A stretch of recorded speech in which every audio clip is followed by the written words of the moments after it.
Hey, welcome everybody to Spirituality Adventures. We're glad you're tuning into this episode. We are a viewer and listener supported podcast, so we really appreciate you listening, watching on YouTube. We really encourage you to subscribe to whatever platform you're using. If you're on YouTube, hit that subscribe button, or if you're on Apple or however you listen to a podcast, be sure and subscribe. We greatly appreciate it. Also, make comments if you like it and share it if you like it. We really need people to make comments and share the episodes that you like. And then also, if you're not already a supporter, we really would encourage you to go to spiritualityadventures.com and you can pick a tier, and we have bonus content for every type of giver.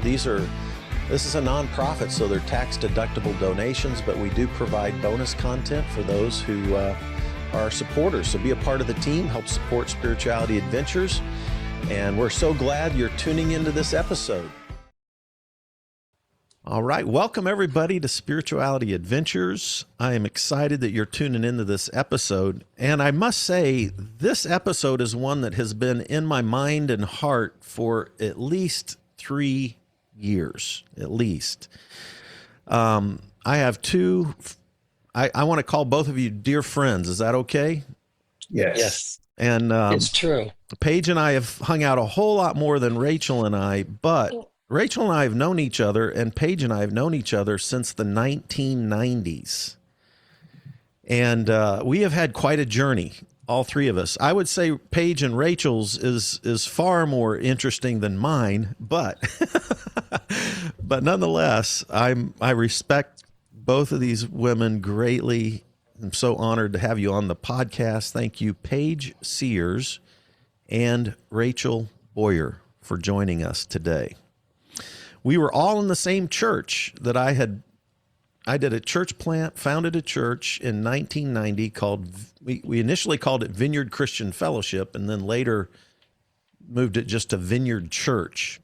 We were meeting at Lakeview Middle School in the 1990s in Kansas City, Missouri in the Northland, and that's where all three of us met, all right?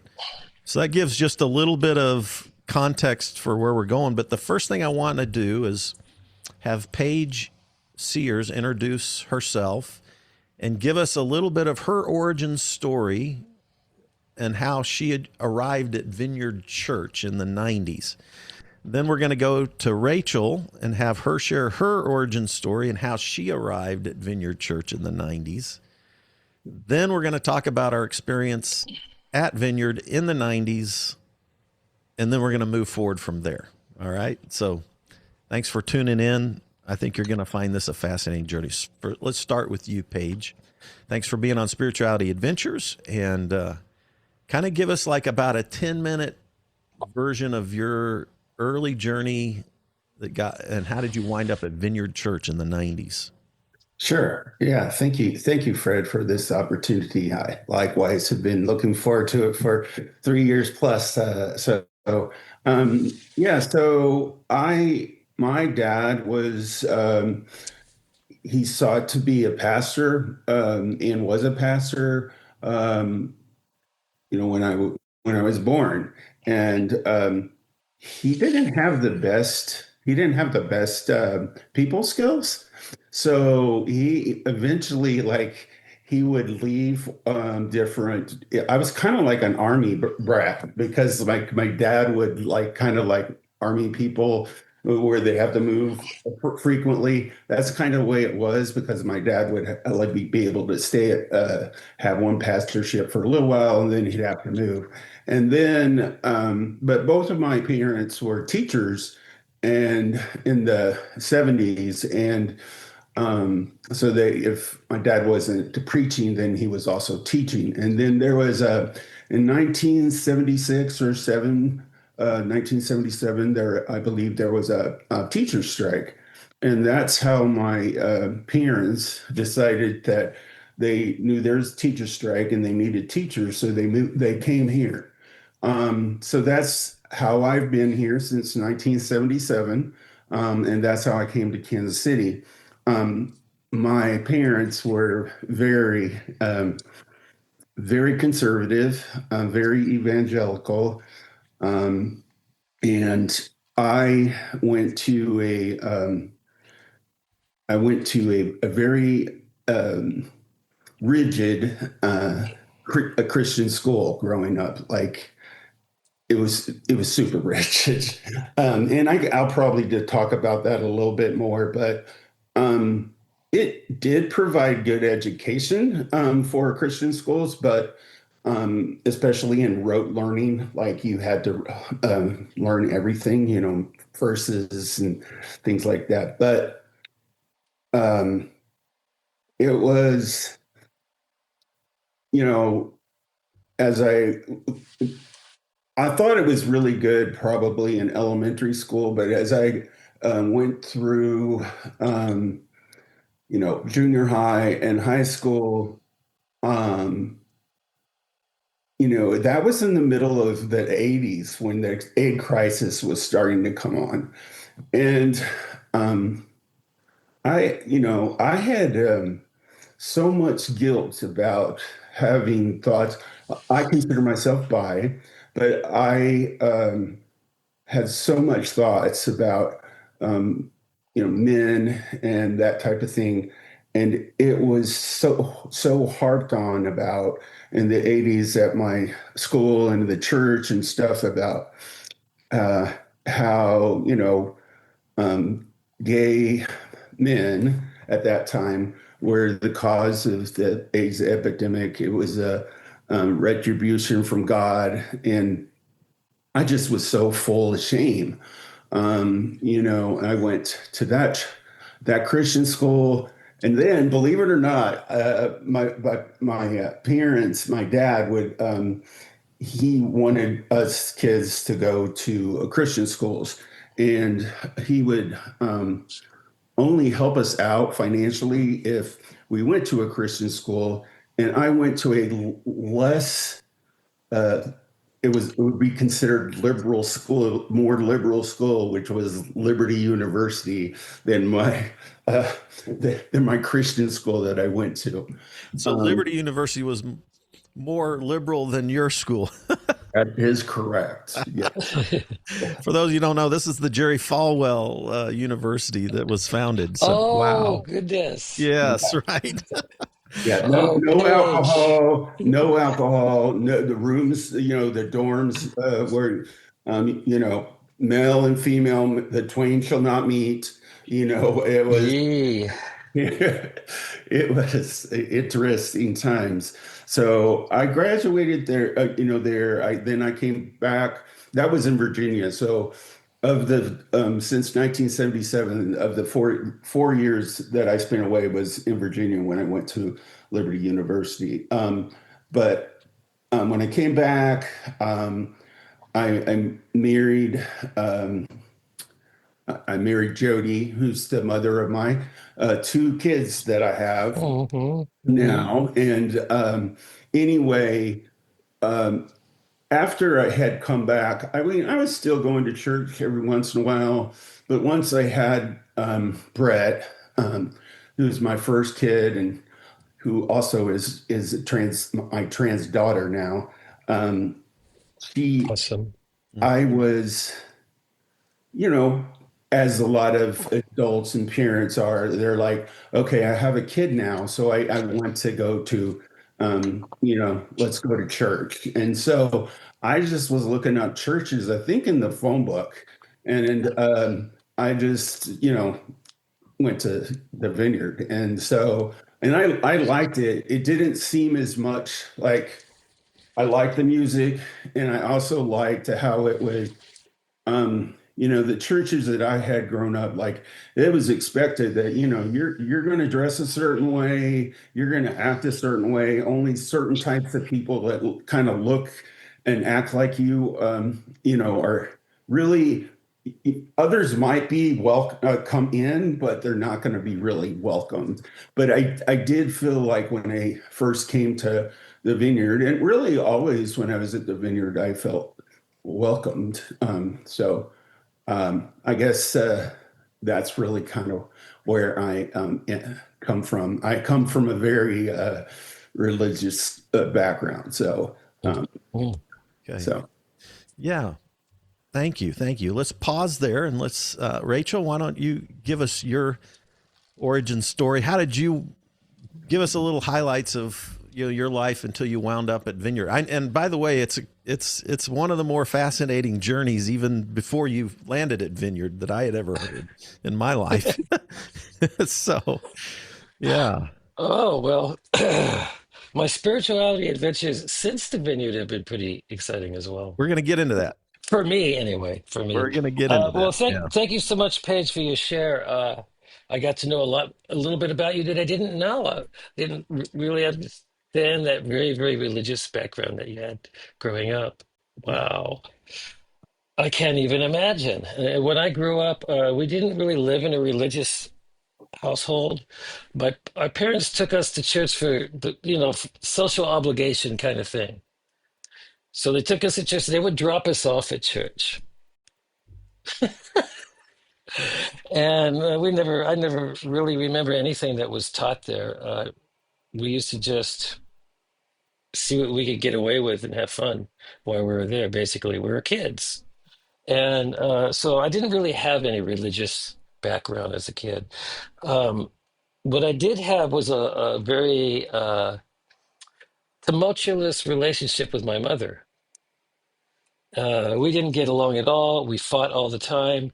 She punished me severely because I wouldn't listen to her. I, w- I mean, I don't want to put the entire onus on her. I was kind of a rotten kid growing up. I just wouldn't listen, and but she really beat me to the point where by today's standards, they probably would have separated me from, somebody would have came in and separated me from her because it was really bad. So I grew up really in mortal fear of my mother, and with the idea that I'm going to run away from home as soon as I can. And I didn't do well in school. I was always getting in trouble. I was a kid who just didn't care. I was convinced that my mother hated me. And by the time I was 13 years old, I was able to run away from home for good. It was 1968. So, of course, I went to San Francisco. That song, If You're Going to San Francisco, you know that song, everybody knows that song. I would listen to that song and I would tear up listening to it before I went there. So I felt like I had to go there. So I ran away from home and went to San Francisco. And to make a long story short, I went back and forth from juvenile hall to being on the streets to juvenile hall to being on the streets. And I never really went back home for good. I just basically lived on my own from that time forward. Um, I actually got saved sitting on my sleeping bag eating a can of cold ravioli.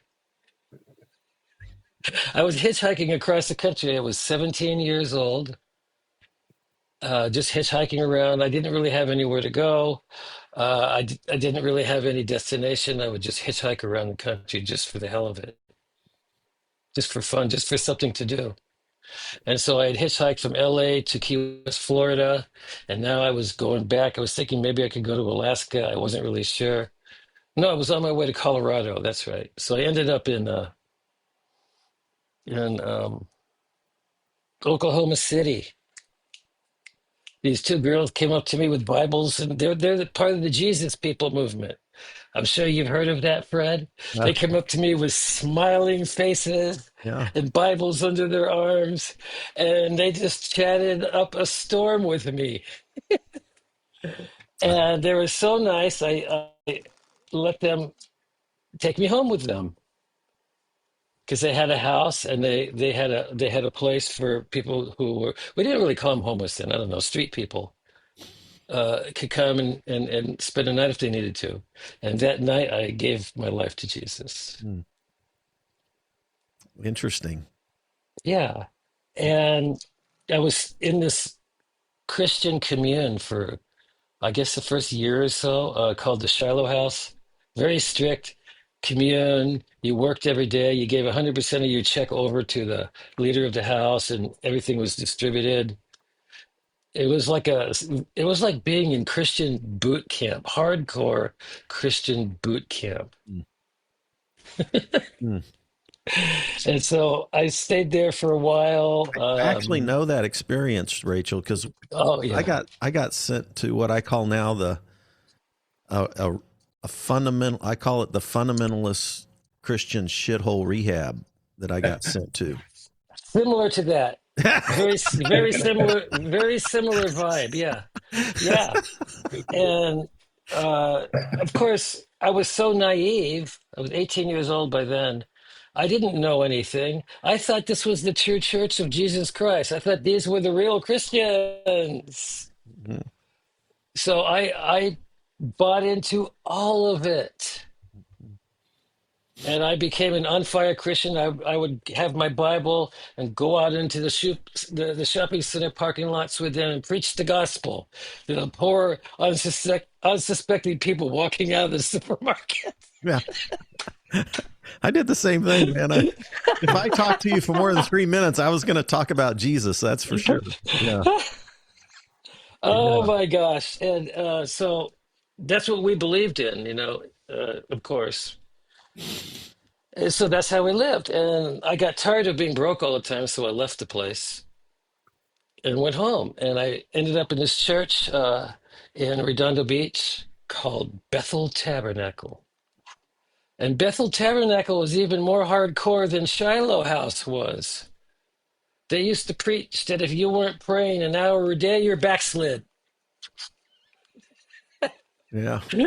Very old Pentecostal, fundamentalist Pentecostal Yeah.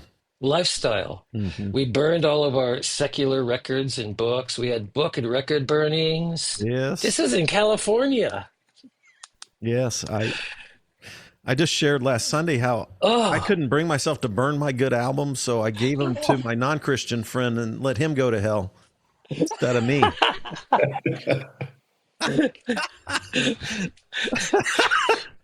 Anyway, now I'm buying them all back. Now I'm buying all my vinyl back, right? I know. I did the same thing. I bought them all back. Well, nowadays it's just all online anyway. So I don't bother. Yeah. How did you wind up in Kansas City at Vineyard? So I was at this church for 5 years, and then I did the worst thing a person could do. I backslid. And I skipped the times I was living in a tent in the woods in Topanga, but that's part of the story too. I backslid and went back to Topanga, where all my old hippie friends were, and started taking drugs again. And I had a hell of a time. The interesting thing was, I felt more like my authentic self then than I ever did in the church. Like, I could just be myself again. Of course, I really didn't have any self-control, so substance abuse eventually kind of began to wear me out. And then I would go back to the church and repent, quote unquote, become a Christian again. Then I would backslide again. Then I go back to the church again. And so bring us up during that Vineyard. Bring us to Vineyard. You get okay. About 2 minutes. So all that was going on. I ended up at a Vineyard church in San Luis Obispo. Oh, that's and I really liked the Vineyard. It was so different than Bethel Tabernacle, and it just seemed just like, this is more like what Christianity should be like. Mm. They weren't so judgmental, they were kind of cool. So I made the Vineyard my home, and I moved to Kansas City to marry my fiance, who was living in Kansas City at the time. And so I just moved from the San Luis Obispo Vineyard to the Kansas City Vineyard, and that's how I ended up there. Okay. Yeah. So you had already met Ikuku, whom we call Ikuku Takahashi. Ikuko. Yeah. We called her Cookie. I actually met her in your church. That's what I was thinking. And I did Yeah. your and I did your I wedding. was out visiting my brother. I met her. And I Yeah. did your wedding, right? Yeah. Yeah. So that gets us to Vineyard, okay? So let's chat a little bit about. So we all wound up. I was starting a vineyard. I was trying to reach people outside the church. Actually, I wasn't actually trying to start a church that just pulled people from other churches. I was trying to reach people outside the church, and I had a grace. Really wanted to have a grace-based atmosphere, and I remember early on, I had people who were struggling with homosexuality. I had grown up Southern Baptist, so I was taught that that was a sin. Okay, so in my mind, this is how I processed it. In my mind, I thought, well, if it's a sin, it's not any different than my sins, and so if we just get healed up and repent and stuff like that, then we probably wouldn't be gay anymore. This was my thought at the time. So I remember living a thing called Living Waters. By the way, I pastor a church now called Living Water Christian Church, Rachel. But there was a thing called Exodus International, which was Very familiar. quote gay Christians or ex-gay Christians who are now trying to help other gay people not be gay, other gay Christians not be gay anymore. It was basically a big reparative therapy ministry. By the way, there's a great documentary on Exodus International called Pray Away on Netflix. Pray away. Yeah. Oh, And I'll have to watch it. It's really I haven't seen it fascinating. yet. You should watch it.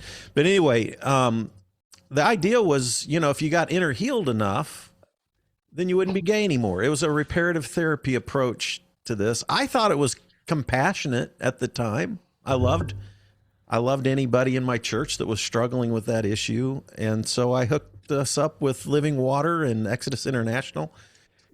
And what was your experience with that? First, let's start with you, Paige, because both of you were a part of what we call the leadership team in our church for Living Waters, and it was connected to Exodus International. Both of you are part of the leadership team. So let's jump into that a little bit, Paige. Yeah, would you mind if you start with Rachel, because I mean she was there first, and so I think that then mine would be follow right next. Yeah, so I think hers. So Rachel, tell us about remind me, because I can't even remember. How did we get into sure. that? Living Waters, you helped us with that. I first encountered Living Waters when I was in San Luis Obispo. Okay. I went to a Living Waters conference down at the Anaheim Vineyard where Andy Comiskey and Living Waters ministry was centered. Okay. And so I discovered Living Waters that way. I went to this conference, and it was life-changing for me because I had spent my entire life hiding. I was deep in the closet and stayed in the closet. And the only thing that could bring me out of the closet was drugs and alcohol.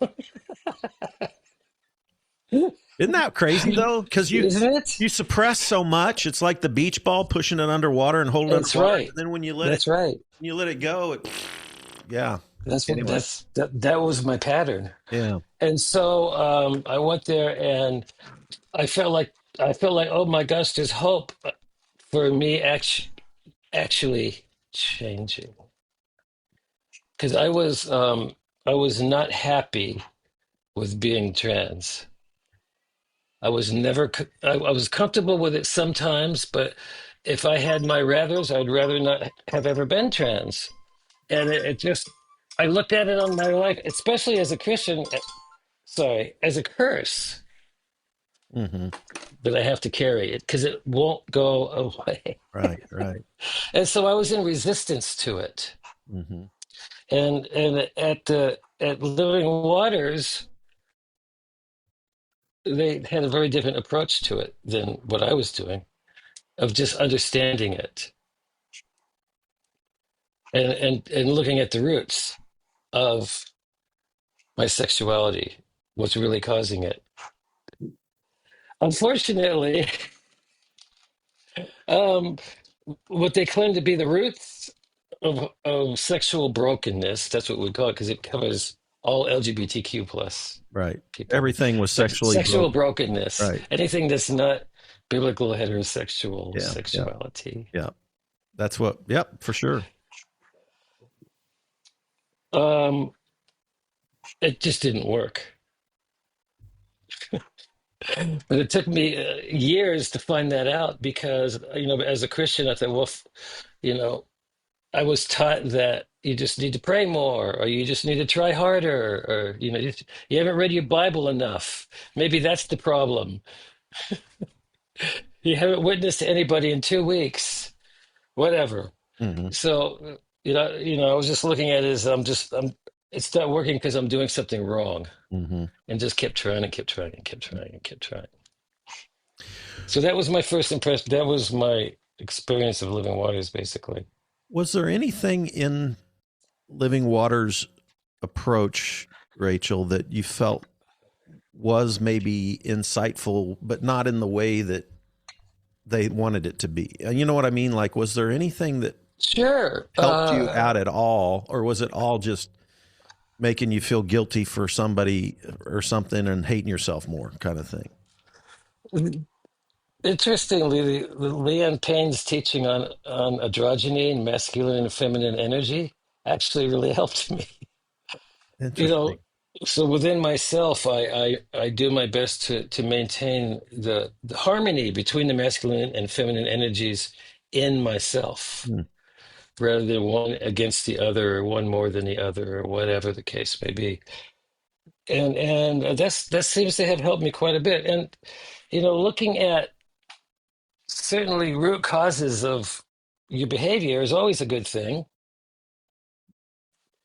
you know. But I don't really subscribe to the childhood wound tw somehow twisted my sexuality kind of theory at all. Yeah. Yeah. And as I'm a clinician, I'm a therapist, I'm a marriage and family therapist, and I find it much more advantageous for my clients to look at their behavior and their feelings in the present moment and understand their feelings rather than trying to change them anyway. Mm. I agree with you, but I would have been in the same box you were in back in the 90s. So anyway, just as a heterosexual, but anyway, I was Right, in that right, same box. right. Yeah. So how about you, Paige? What were, So yeah, so so it's Rachel, you actually helped us get Living Water started at Vineyard Church. Yes, You were the point person for that. I was. Yeah. I'm the founder. Okay. it is. I'm sorry. I hope people who listen to this find the humor, because I can cry and laugh through this whole interview, anyway. So, all right. Hey. Yeah. So it is interesting, hearing Rachel talk about her experience in Living Water, because there was this whole message about true masculinity and um, trying to reach that. And hearing Rachel talk about it, because at the time, like, she was the leader, right? And so she was what I looked towards as true masculinity, but like didn't even know how much you were struggling with your gender, identity and that kind of thing. And it's really interesting and healing to hear you share that with. Mm, So, as far as why because it wasn't, something that was like I had to go to the reparative, gay to straight ministry of Living Waters at Virginia at Vineyard. No, nobody required me to do that. It was something I decided to do on my own. To be honest, I didn't. Um, I wasn't having relationships with men.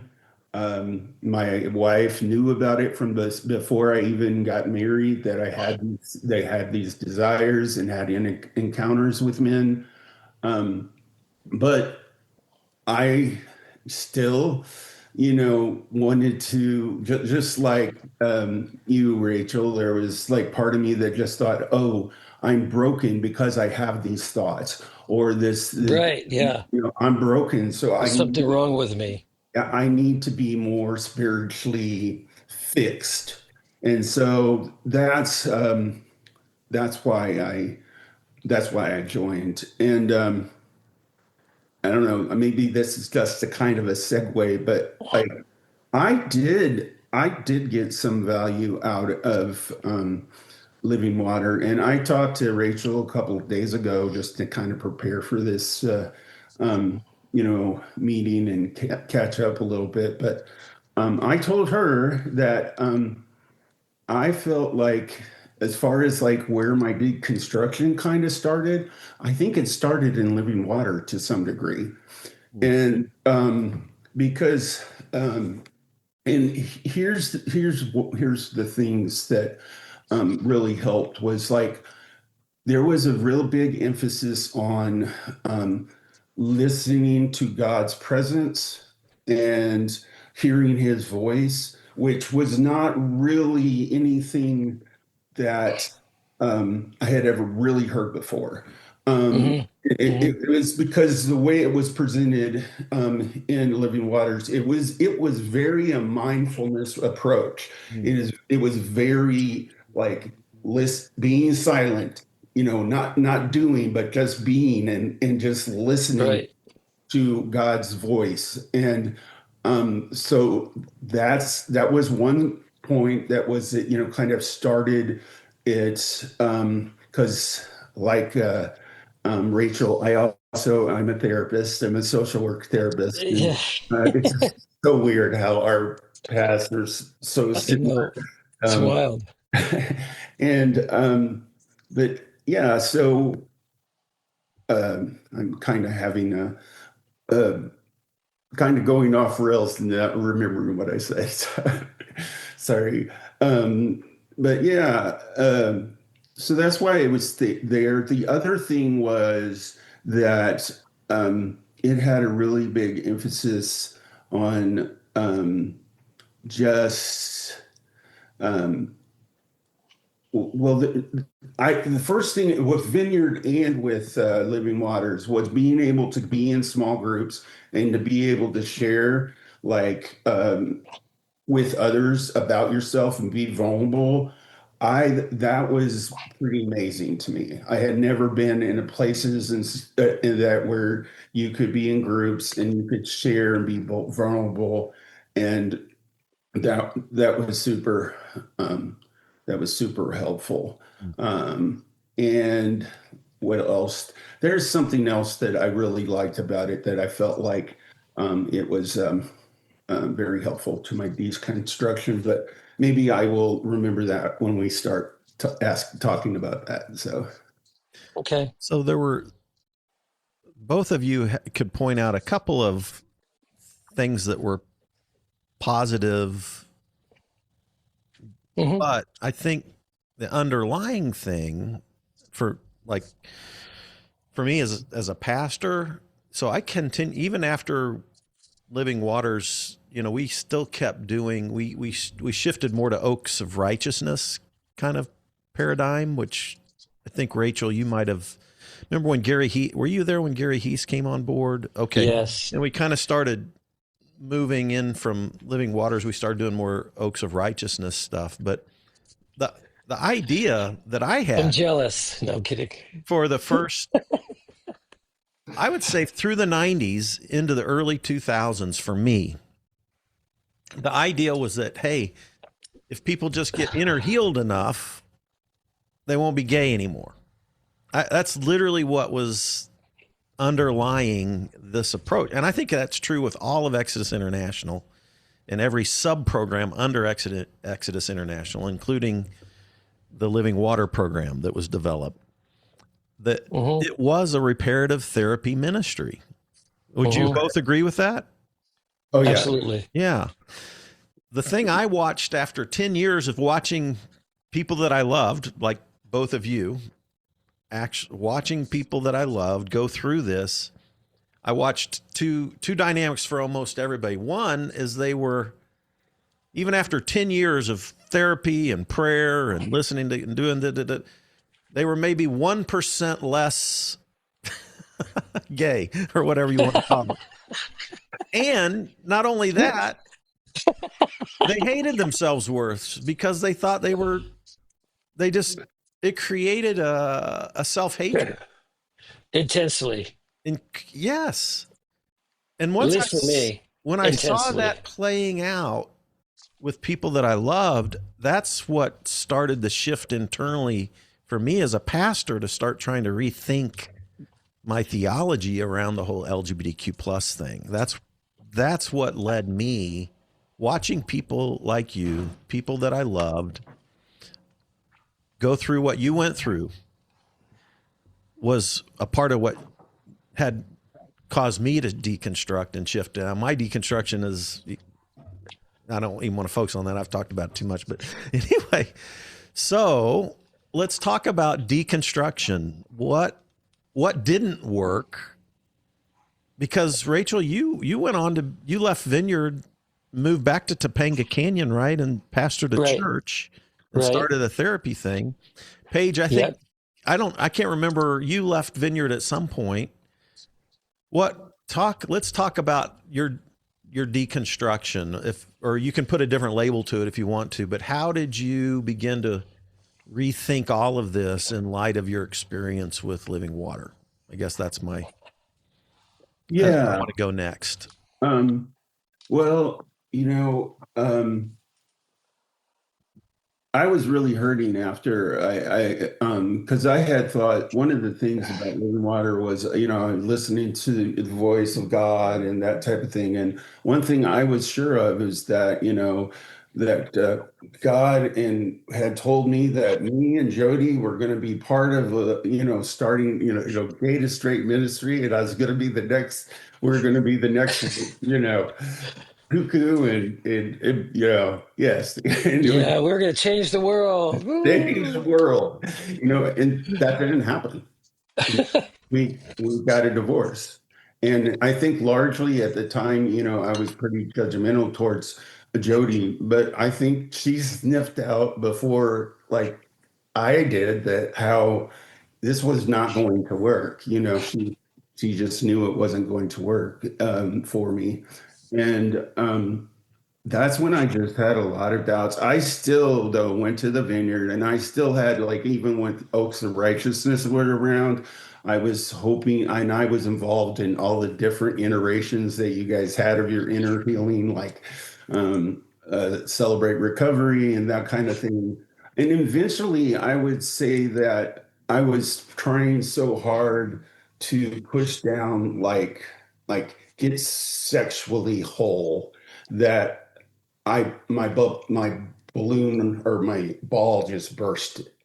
And so, and I did, some things that I regret. And I had shame towards. So part of it is I left Vineyard after those events, and I went to different churches. I went to Harmony and stuff like that. And probably one of the key events but then I just started to stop kind of going. And probably one of the key events was this Christian school that I talked to you about that I went to. There was a Facebook group, and this Facebook group was like any other high school, basically, but it was a Christian group. And at one point, they were talking about, I brought up the topic about, hey, can you believe that we used to have Senior Slave Day? I mean, that was literally what they had, is like they brought seniors up onto the podium and they auctioned them off. And then the next day they would, like, for a certain amount of money, then the next day they would like be allowed to carry books and things like that. And um, I was shot down quite a bit. They were like, we don't want to talk about that. That was a long time ago. And so I was kicked out of that group.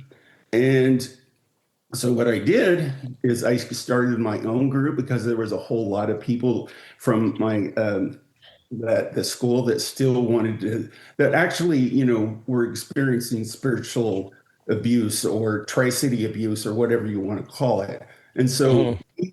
uh, I created a space, a safe space for us to just talk and write to each other and just kind of document our stories. Eventually, a writer on the pitch caught wind of one of um, you know something on there, and we got interviewed. A few of us got interviewed by um, the pitch, and that actually was kind of cool in a couple of ways. Um, One way is that eventually there was one person that really experienced a lot. And in the article, it mentions her as Mary, and she experienced like some basically um, sexual assaults at the Christian church.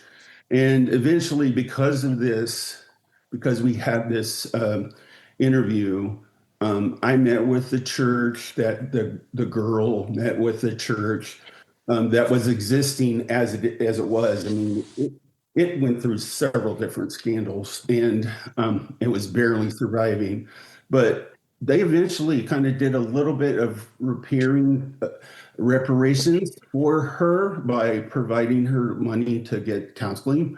And that was really helpful. Just to just have that group of people that I can talk to and I relate to about the spiritual, I feel is spiritual trauma that I went through. And then one thing that happened in that is that one of the people that I met, she recommended that I go to this therapist who I call my deconstruction therapist. Uh, Mm. and the thing that I will never forget that my deconstruction, because I still was having a very conflicted, like with because Christianity had always been part of my life, and I've heard all these things, and just the idea that, possibly like the idea of thinking that the word of God is not literally every word was like that was terrifying to me. Like if I believed that, then like I would have just gone straight to hell, like um but what got me to where I could even do that, where I could start to consider that maybe the word of God is not that way, was when my therapist said, well, how is your spiritual beliefs, how's it working for you? When he said that, there was something that just went off on me. And it's like, it's not working. It's just giving me shame, like these, it's all it's doing is it's just this same cycle, shame cycle. And Yeah. that was the thing that got me is when he said that, um, started to really go, hey, there's something wrong about this.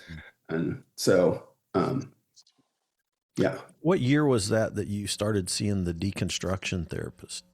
That would because I looked it up because it was about the time of the pitch article, and that pitch article that I was talking about that happened in 2017. Oh, So wow. it would have been in 2017. And 2017 was also the year that uh, I officially came out as trans. Okay. So Let's put a uh, pause there because I want to have time to dive into yeah, the whole transition time period. And sure. yeah, thank you. Interesting. Thanks, I didn't Paige. realize it went that it was that was a long journey between.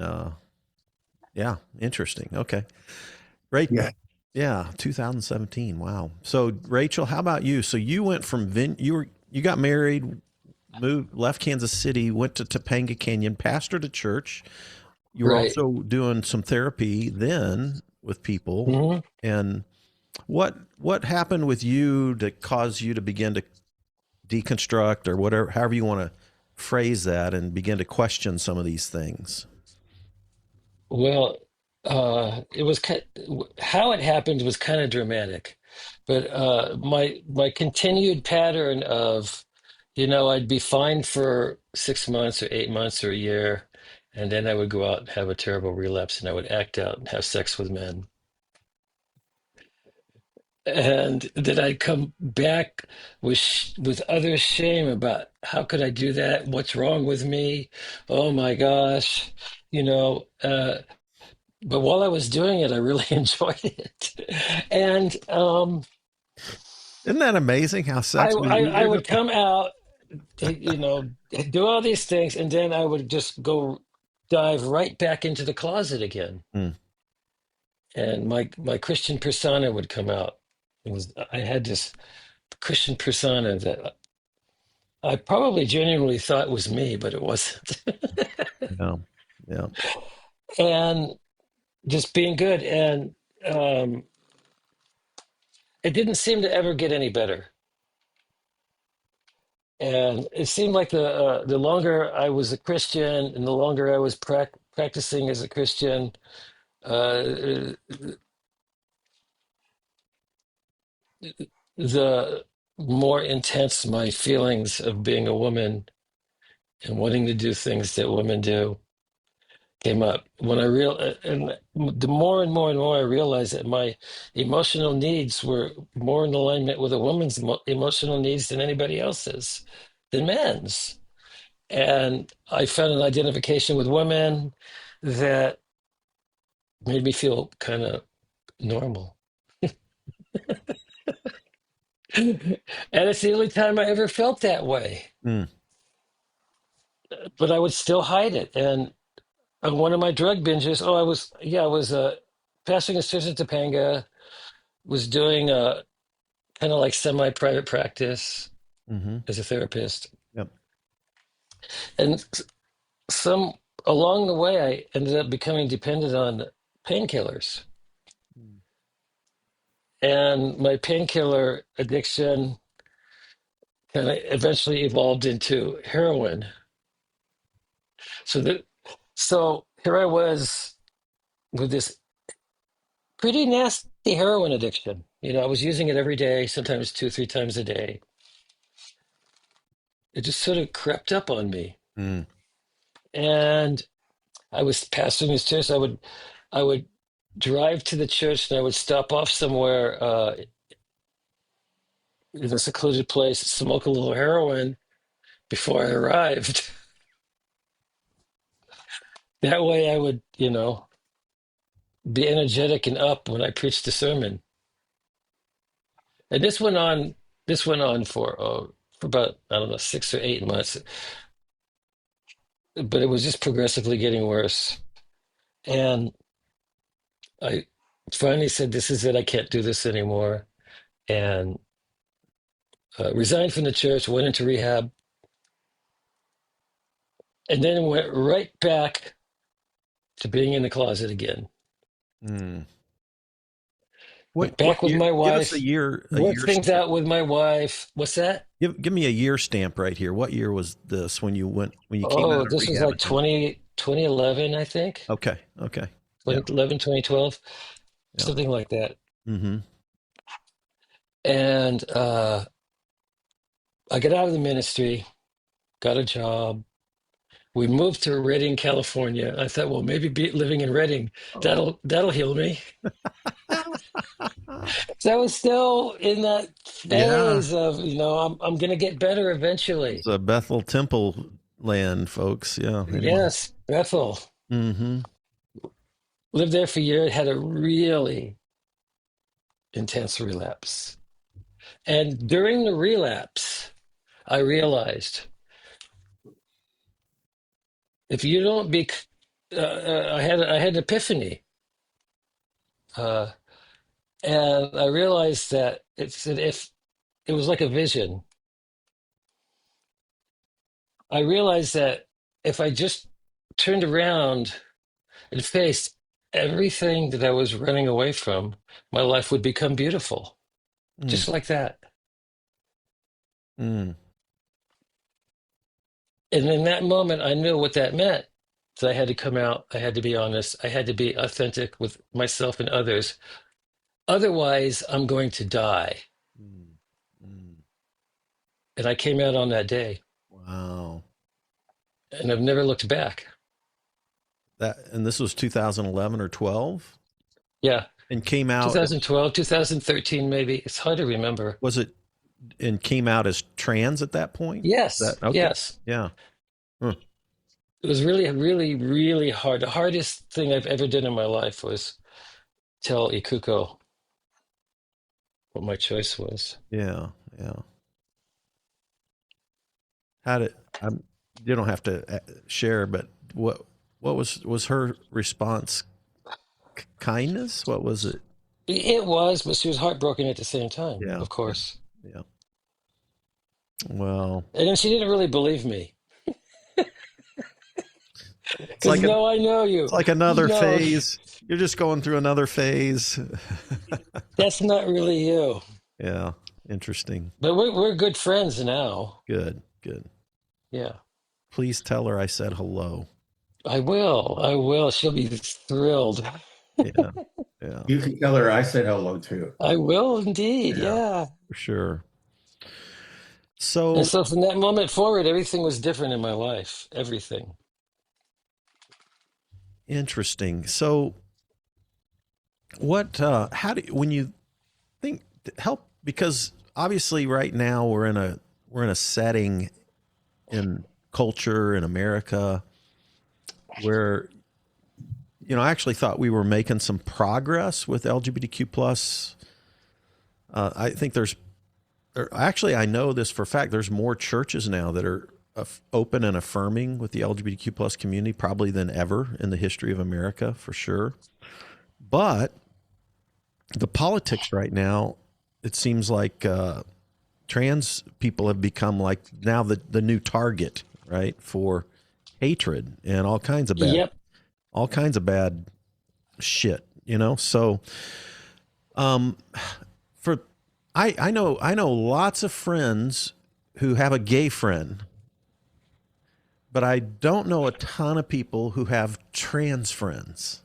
Okay, and one of the things that I know my own experience, like if you study how America has changed in its attitudes toward the gay community, the number one factor that seems to change people's hearts is not their theology and not how they view the Bible, but if they have a friend that they love that comes out, then they're left with this, how do I deal with this friend? And so many people end up choosing to love their friend or their family member and begin to rethink their theology based on a relationship or a friendship. I'm one of my hopes in just doing this interview is that us sharing our stories and our love for each other would help some people move to a more loving position and a more understanding of the trans community.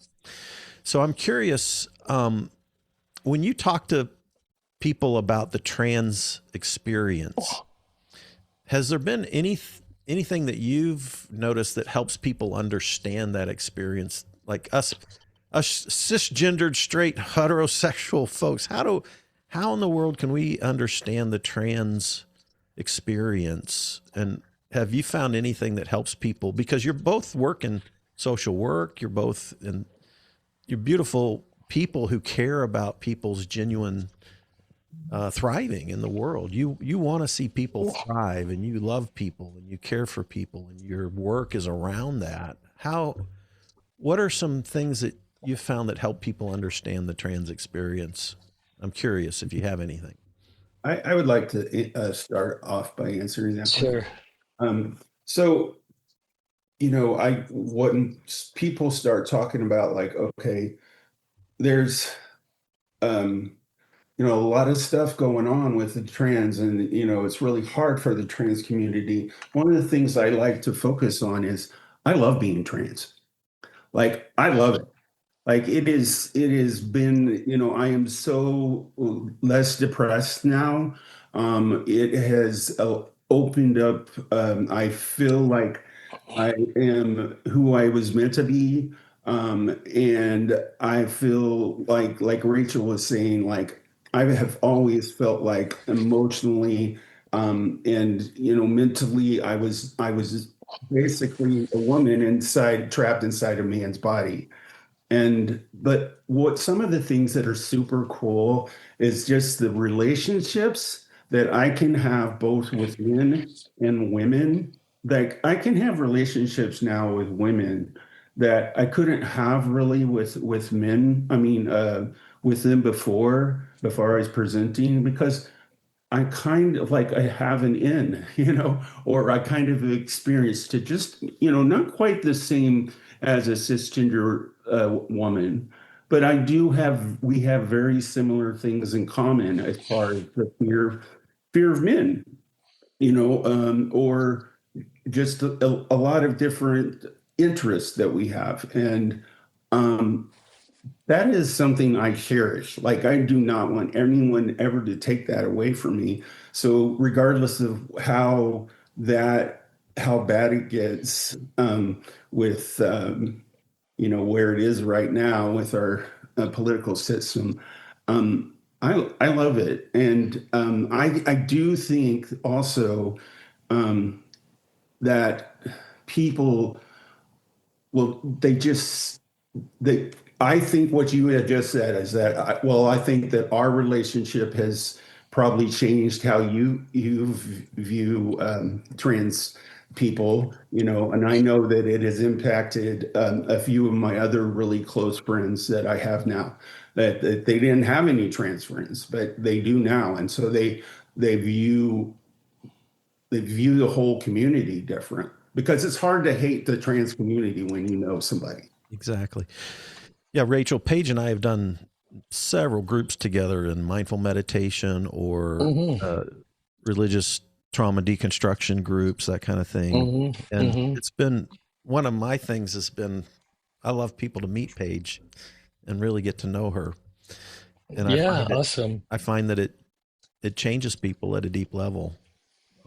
It's a beautiful thing, So, but Paige, you would say that within your own self, coming out as trans has been a healing experience for you.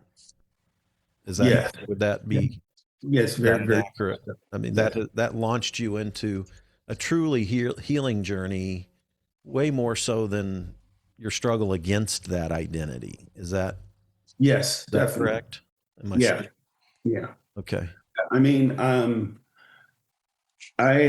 so basically, yeah, my that, and then just really going back to get going to therapy and mindfulness and being part of the 12-step community. They kind of went hand in hand for me. Like once I came out, I was going to groups again, and yeah, it's just started to eventually in 2020, I um, realized that the job that I had was not what I wanted to do anymore because, and I think a lot of people had that kind of like epiphany, and that's when I decided to go back to school and become a social worker at the age of 54. Hmm. It's like I'm done. I'm done doing.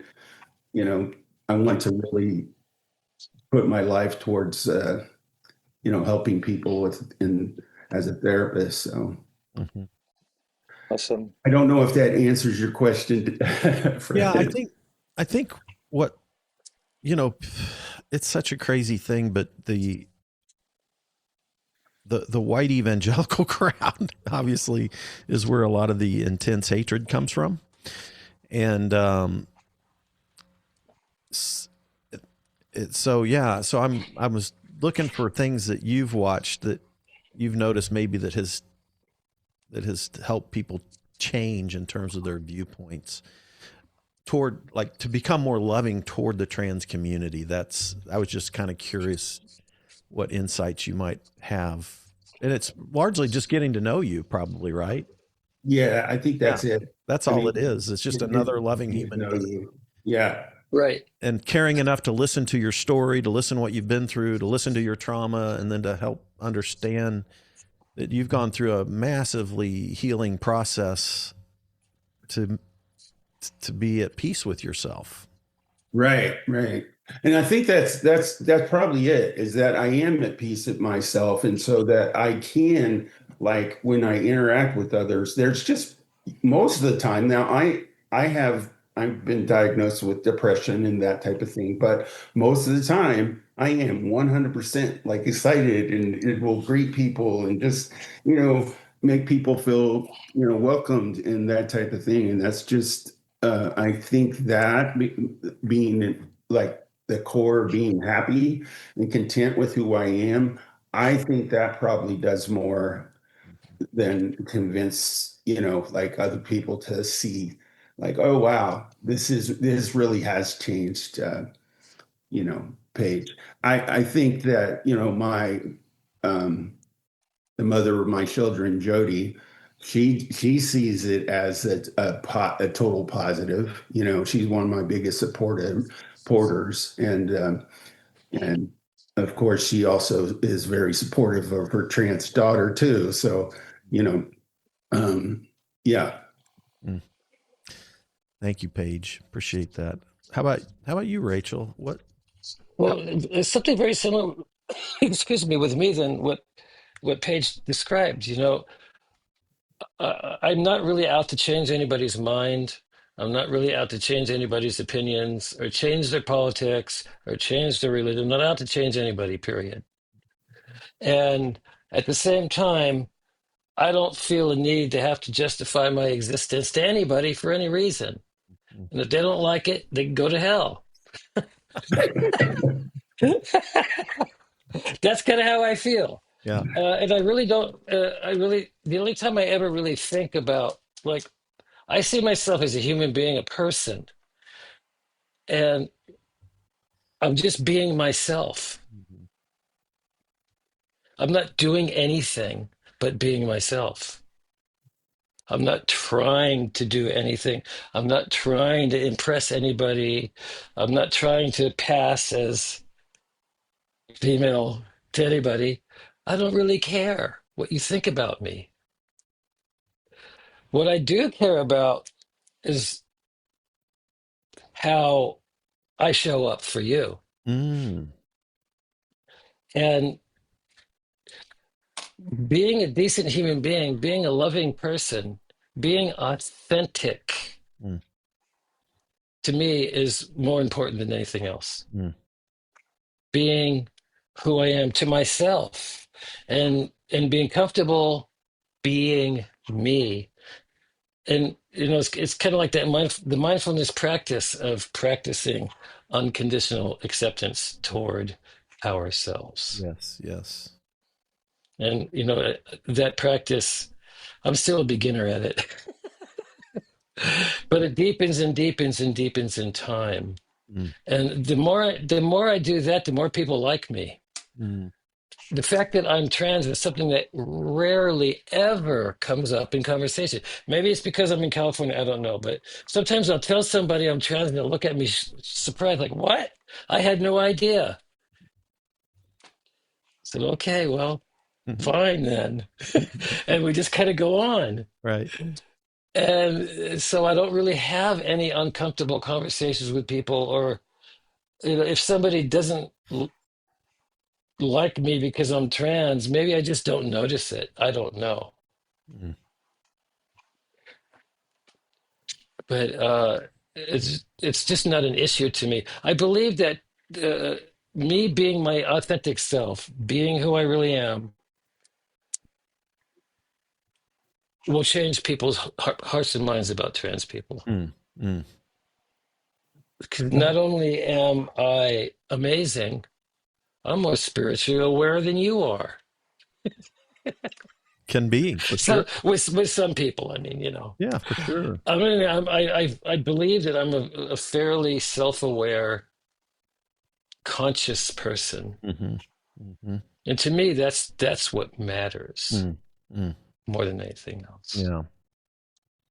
I would agree with Rachel about being authentic. I think that that's probably the one thing that I do, I will hear from other people say is like, I'm just amazed about how you can be your authentic self. And to some instances, I do think that they see um, us, and they go, I wish I could be as authentic. And when I say authentic, I am just not talking like authentic being trans, being present there, but just being an authentic, real person that shares real emotions and being vulnerable. Then they're just, they're like, I want that.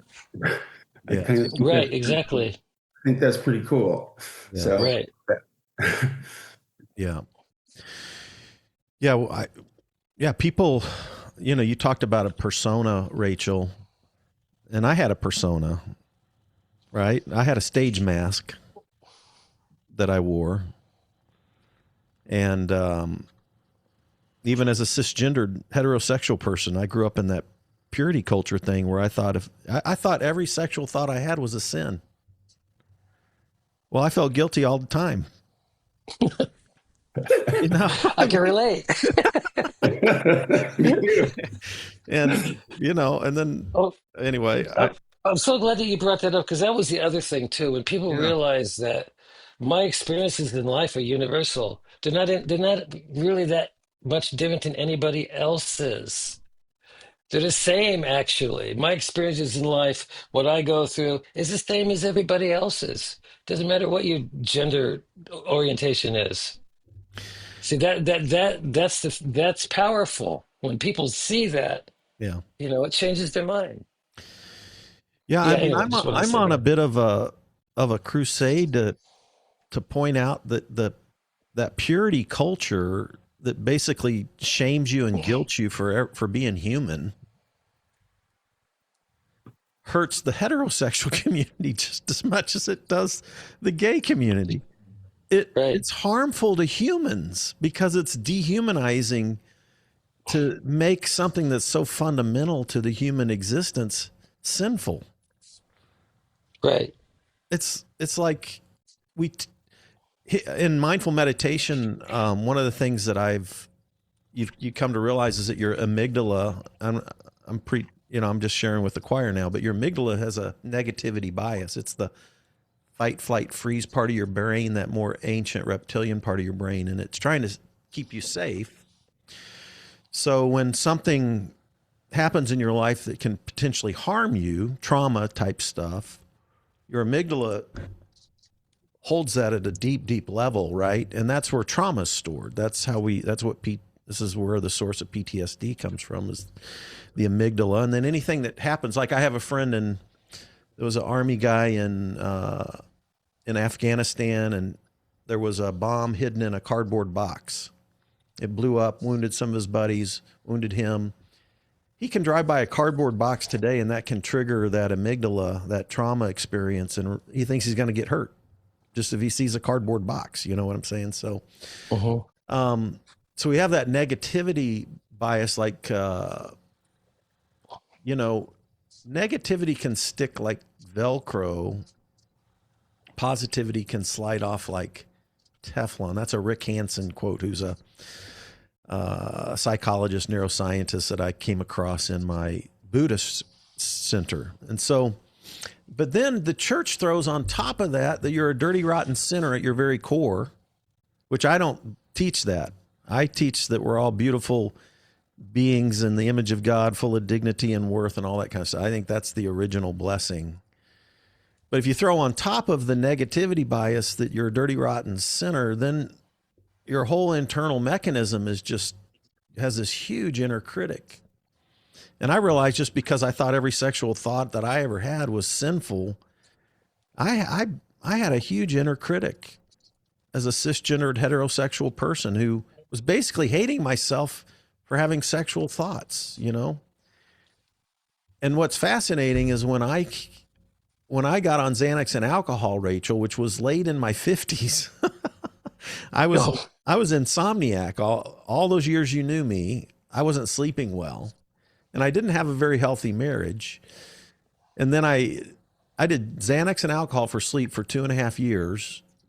mm, And guess what happened to that big ball that I'd pushed down under the water for several decades around my own heterosexuality? It exploded. yeah. I all of a sudden, like, I think I like sex and want to have some. and like you, I was like, when I finally did, I was like, I actually liked it. I knew I thought I would like it anyway. Yeah. So here I was supposed to feel guilty, like I'm gonna dive into hell, but when that came off, it revealed something about my own humanity that was important for me to affirm, was that I'm a sexual being, and feeling guilty about that my whole life is not a healthy course, So Right. I think that shame and guilt in the Christian community, particularly the fundamentalist Christian community, is heaped on top of people to basically control. I think it's a control mechanism. I've come to believe that. And I, I think, like, what I try to tell people now, just the people that care about the Bible and God, like, we work with other people who have left that long time ago, right? But there are some people who still care about those things. And I like to say things like, God is gender fluid. It's like, if God created male and female in his own image and they're both equal in the image, then there's a fluidity to gender in Right. the universe, right? And there's all Mhm. kinds of intersect fish and flowers and all kinds of mixtures of gender identities, and, like you called it, gender energies, right? These Yeah. energies flow and mix and entangle and unmix and all these kinds of. So why do people get all hung up about it? Why would I ever be hung up about how people want to express their own special self, their divine spark, their image of God, however you want to, their Buddha nature, however you want to tell that? Buddha had one idea too that was interesting. He talked about having tea with Mara, and Mara was the god of, like, that scared you, as like the god of destruction in the Hindu world. Okay. But Buddha's approach was like, well, let's sit down and have a talk, Mara. Let's have tea. And when you turned, Rachel, and faced what you were afraid to face, it was almost like a tea with Mara moment, Mm-hmm. where you're like going, okay, I'm going to sit down with my real self and face it, talk about it, let it speak to me. Yeah. And then all of a sudden, all those true self things explode to the surface. Is that an accurate kind Yeah. of I way would to say that's think? fairly accurate, but it's been a journey. Okay. It wasn't like an event, and Okay. now I'm living in my true self. It really, and the journey continues. The journey, letting go of shame. That's part of my deconstruction journey. Mm, Deconstructing from shame and self hatred, feelings of worthlessness, so on and so on and so on, took a lot of time, and it continues to this day. mm, I think that you mentioned the inner critic. mm-hmm. The inner critic is universal. Everybody has an inner critic. Yeah, I think it's just part of the human condition. I do too. And so, learning how to be with that inner critic and manage the inner critic, because the inner critic is more like an inner dictator. The inner critic actually wants to control the show, Mm-hmm. wants to control my life, and did for many, many years. Mm-hmm. The inner dictator. And, you know, um, Some developing a internal different. some, some internal family systems thought. It is. It Yeah. totally is. Uh-huh. And Uh-huh. developing a more positive relationship with the inner dictator is what helped me the most, Mm. rather than trying to get rid of it. Yeah. This is what helped me too, Rachel. Like, I Yeah. was always trying to battle, defeat, beat up, Yeah. suppress Right. parts of me Yeah. that never worked because it was a part of me. And Right. I had to Exactly. face those parts of me that I didn't like Yeah. and make peace with them. Yeah. And oh, yeah. So instead of battling everything that I didn't like about myself, I started learning to not to allow. You know, The have you dealt with rain meditation? rain. Yeah, it's just an acronym. R is recognize, an A is allow your feelings, your thoughts, all that. You're allowing it, not fighting it. Yeah. I is investigating. This is something I learned from Tara Brach in her book on self-compassion. And then the N is the nurture part of it's kind of like a meditative cycle to work with the parts of you that you tend to fight against or don't like, but it actually teaches you to learn to allow it. What you resist persists. Indeed. So learning to Yeah. allow and investigate with curiosity, openness, self-compassion, and love toward my own self. Like that's some of the biggest stuff I've learned through meditation work. Me too. Isn't that crazy? Yeah. Isn't that crazy? I as a therapist, I use ACT therapy, acceptance and commitment therapy. Yeah. And with ACT therapy, it's the same process that you just described. It's Hmm. exactly the same. We just use different words, Yeah. I like you ACT. know? Yeah. Yeah. Where we accept our feelings without judgment. Mm-hmm. Mhm. Yep. It sounds so easy, right? Yeah. No. Acceptance without judgment. And the deeper you go into that, the freer you become. I agree. Yeah. Beautiful. Yeah, it's a wonderful process, and it's kind of what I'm in the middle of now in my own life, and it's what I teach. It's what Yay. I try to impart to my clients. Acceptance. Yes. I also became a breathwork facilitator. Got trained Mm-hmm. to become a breathwork facilitator. So doing breathwork is the same process. It's the Mm. same thing, except except whatever comes up. Feel it as deeply as you can. Be with it. Just breathe. It's the same process, but breath work. It's a little bit more intense when you're doing breath work, of Mm-hmm. course. But Mm-hmm. so it's so wonderful how truth, reality, Mm. reality is what it is. Doesn't matter what I think about it. Doesn't matter what you think about it. It just is what it is. And the ability to accept reality as it is, Yeah. I think some would say, is what enlightenment is. I think you're right. Saying yes to reality Yeah. that's a allow component that, yeah. Yeah. Yeah. That awareness, it is a fascinating thing to think about human consciousness, isn't it? Yeah. The evolution of human consciousness. Like if we think about Homo sapiens been around for what 300,000 years, and the evolution of this consciousness that we have, the self awareness that we have, it's pretty fascinating to think about it. How we're intertwined, Consciousness. intertangled. Everything is interconnected. There's always death and resurrection going on in this world, in this universe. Things flourishing and then entropy. That's fascinating to me to think It about. is indeed. Think about the human experience. Well, what would you like to leave with people who might have chosen to sit in and listen to us for an hour and a half talk? There might be a few hundred or a few thousand people listening to us over the course of time. Oh gosh. Yeah. What's some thoughts that you would want to share, leave our audience with?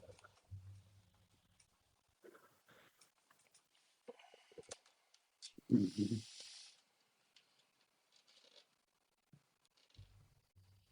I have a thought. So my thought is pretty much I kind of said it before, but I say we talk about being gender fluid, but I see myself pretty much being spiritually fluid, and with probably because of I grew up in around Christianity, so spiritually fluid with a whole hell of a lot of you know, uh, Jesus is being a Jesus follower, or believing some of his teachings.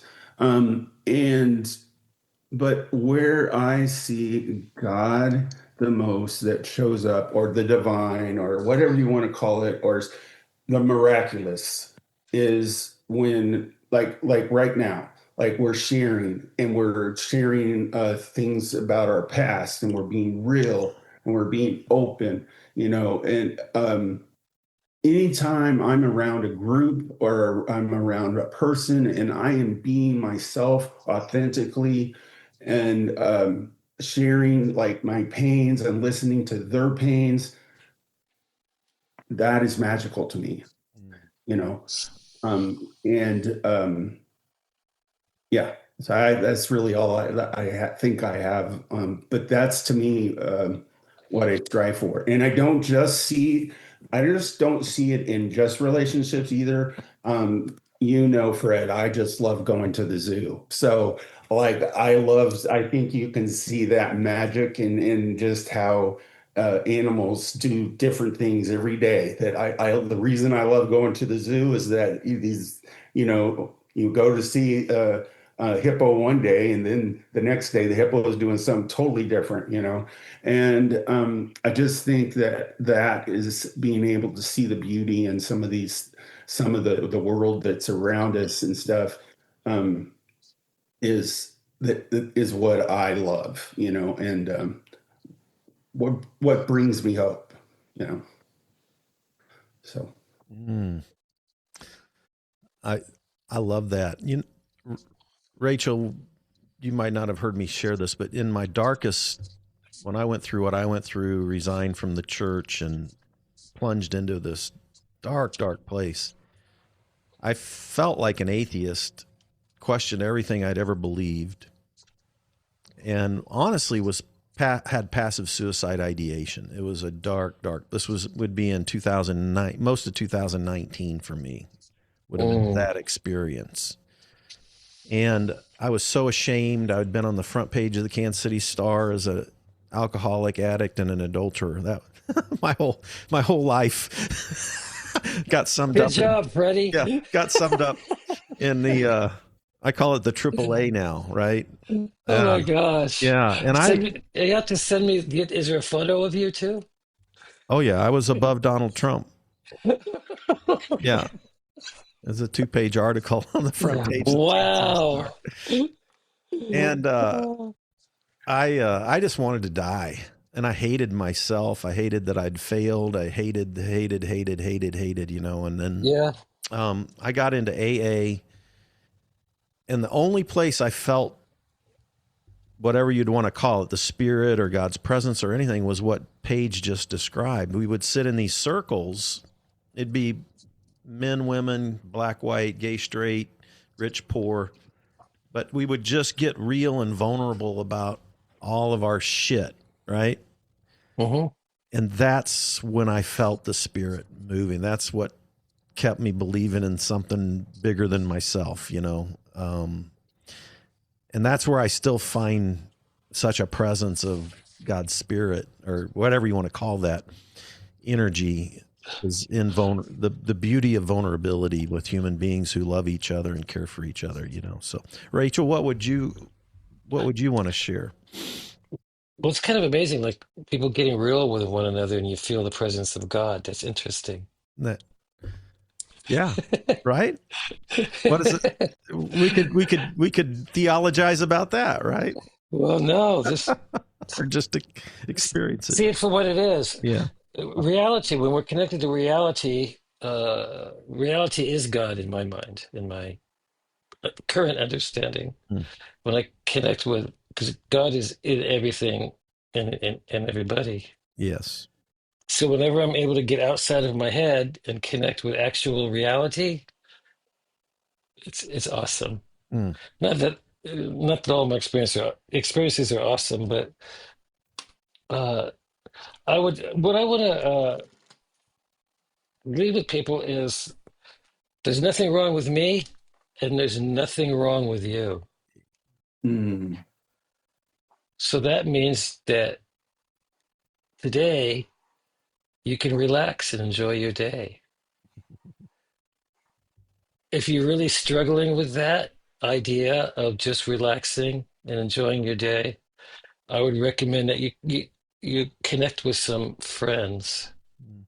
and find that sense of connection and grounding that you have with friends, Mm. because that's what really matters.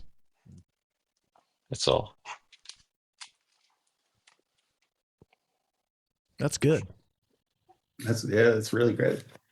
I love it. Thank you. Well, thank you. We did it. Yay! After we've been talking about this a long time. Remind me, Rachel, where you're living at right now. Los Angeles, Culver City, California, actually, to be more exact. Okay. With LA. Yeah. Okay. Yeah. Well, beautiful. Thank you so much. It was a real pleasure. It was wonderful. Let me know when you want me to come back for an encore. Yeah. It'll Well, be fun. yeah. Do you travel much? No, I'm too busy working. Okay. All right. Well, thank you for taking But time I out. can. I mean, I could do the digital nomad thing anytime I want to. Just take my computer with me. I work anywhere. So Yeah. Yeah. Well, it's so good to connect again.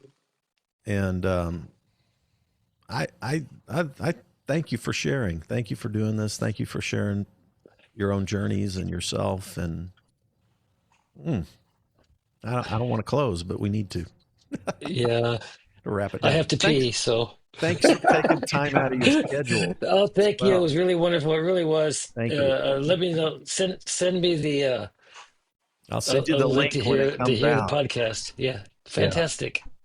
All Thank you, right. Paige. Thank you, Rachel. Thanks everybody for See you tuning in, soon. and spread the love. Spread the love. All Spread right. that love Take because you care. are love. Amen. Bye. All right. Take care. Bye-bye.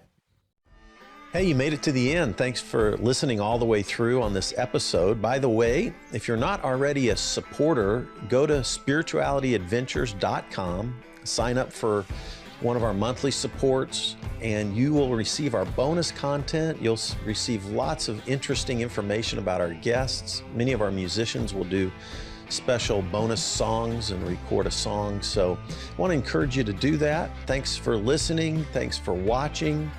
Be sure and subscribe. Be sure and share any of the episodes that you like. And be sure and make comments if you like them as well. This helps us get Spirituality Adventures out there to more listeners, more watchers. So whatever platform you're using, subscribe, like, share, make comments, and go to our website, sign up for our team, and be a part of the team support. Thank you so much, and we'll see you next time.